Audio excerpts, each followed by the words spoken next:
Na escola da vida, nós aprendemos os caminhos mais inusitados. Nós aprendemos pelos caminhos mais inusitados. Aquilo que é belo, aquilo que é trabalhoso,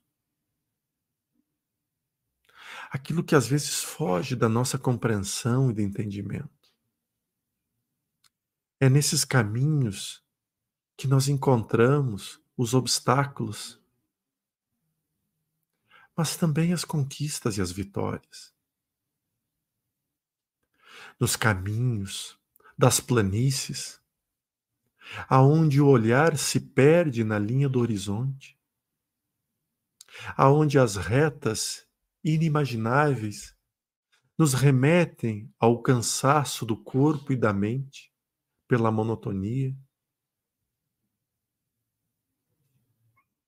mas também nos aclives acentuados, aonde exige do esforço e aonde exige muito das capacidades físicas e orgânicas das quais nos faz vencer os mais duros obstáculos que, por vezes, configurado e desenhado pelas enfermidades mentais e físicas, emocionais e emocionais.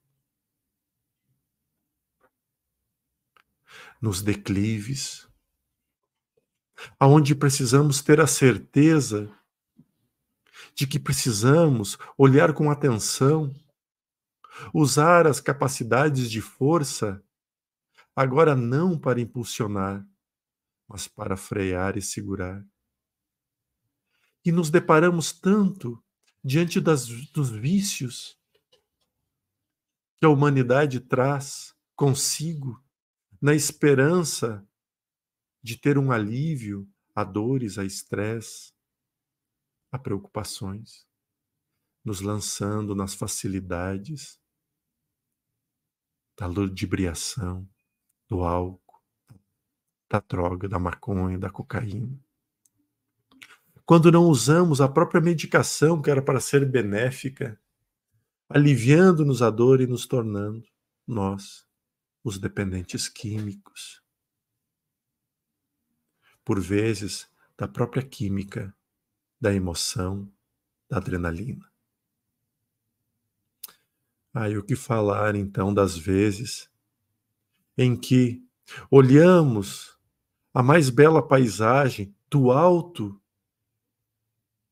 de uma montanha, de um paredão, aonde conseguimos ver o desenho sinuoso daquela longa, bela estrada talhada pelas fissuras dos movimentos inimagináveis que a Terra enfrentou.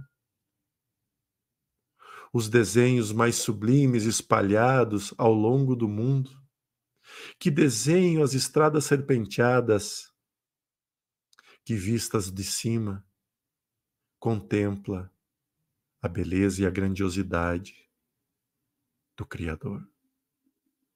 Mas tão duras, tanto para quem enfrenta deste ou daquele lado.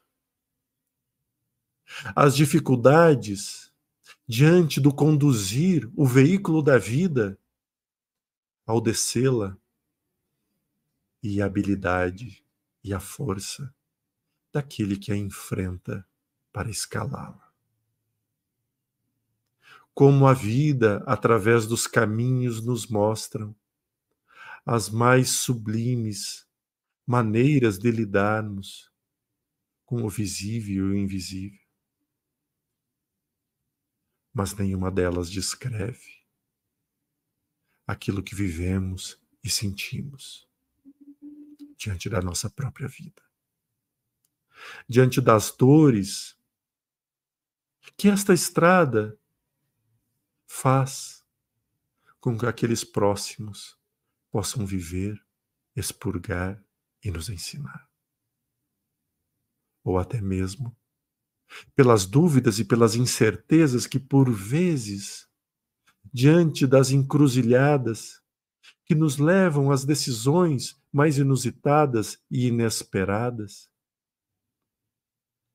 nos mostra que mesmo diante do imprevisto, o dia, a noite, o temporal, o sol, o amanhecer e o anoitecer, o despertar e o aflorescer, ali também estará. Diante daquilo que você vive, jamais esqueça, você sempre será aquele que está no alto a observar o seu movimento de andar, de ir e vir na sua estrada. Viva com amor, viva com luz. Paz e luz a todos. Bom, obrigado aos mentores, né, pela inspiração para essa mensagem. Obrigado, Jordelei, por ceder a sua mente para ser o receptor, né, dessa orientação que tem muita relação com o que nós discutimos hoje, né, um roteiro de como conseguirmos várias coisas que a gente estava conversando e todo mundo no chat dizendo, não, mas é difícil fazer, é difícil, né? Eu dizia, é difícil, e a pessoa no chat repetia, é difícil, é difícil perdoar, é difícil a gente conseguir compreender, né, os desígnios de Deus, é difícil aceitar, às vezes, o que está acontecendo na nossa vida, mas é o roteiro de libertação, né? E que bonito essa maneira que o espiritual está nos ensinando a fazer isso. É verdade. E como a hora passa, que hoje a gente conseguiu responder só uma pergunta, né? Eu me emocionei lá Na no verdade, comentário. a gente interagiu bastante vezes, né? E teve muitas Uhum, perguntas que acabaram respondidas aí na conversa que a gente teve. E também as perguntas acabam ficando para nosso programa de segunda-feira, né? exatamente, ficam lá. A gente pode orientar Aqui as pessoas que estão é, pedindo ajuda, colocar portalpasso.org o seu nome do parente desencarnado, né? Que hoje tem radiação e todos vão ser ajudados. é. Robson, a gente faça uma pergunta. Você consegue receber a presença da espiritualidade de Jesus, ainda tendo muito que melhorar? Jordelei, será que tu recebe ajuda da espiritualidade, ainda tendo muito que melhorar? Evelyn, acho que assim responde a tua pergunta. É. Agora a minha esposa, né, a Ângela, ela engrenou de assistir The Chosen depois de bastante tempo depois do lançamento. Então ela está assistindo, né? E hoje à tarde a gente estava vendo aquela cena que Jesus resolve ir num jantar na casa de Mateus, que é um publicano, né? E ele reúne aqueles primeiros discípulos, aí de repente chega o fariseu lá, batendo na porta. Aí ele olha para dentro assim, e aí ele pergunta: como seu mestre senta com pessoas de má vida? Quem são esses que estão sentados aí, né? E aí o dono da casa falou assim: não, vocês podem entrar, vocês não querem participar? E eles falam assim: não, só de eu falar sobre essas pessoas aí dentro eu já me contamino. Aí Jesus percebeu isso, chegou perto da porta e eles fizeram a pergunta, né? Como é que o senhor se senta aí com essas pessoas de má índole? E ele diz: os sãos não precisam de médico. Perfeito.